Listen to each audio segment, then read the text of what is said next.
There's a lot of misinformation out there.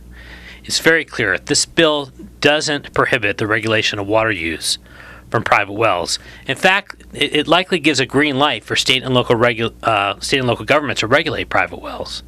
This shouldn't come as a surprise because the legislation originally had language in there that expressly allowed the regulation of private wells. Is there some language in the drought bill that expressly says regulation is permitted? No, but it's really important to remember that bills don't have to say that for there to be regulation. The bill is filled with unclear and misleading language that gives the government the wiggle room it needs to be able to regulate. Let me give you an example. Let me look at the law here. According to the law, the state, quote, shall approve local water conservation plans if in part the plan contains no regulation of what's called private drinking water wells.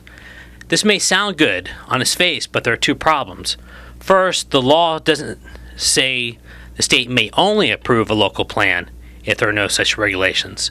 In other words, the state could approve a plan with private well regulations.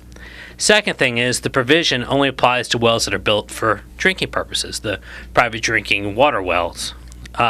If the well is built for landscaping, let's say, then it could be regulated.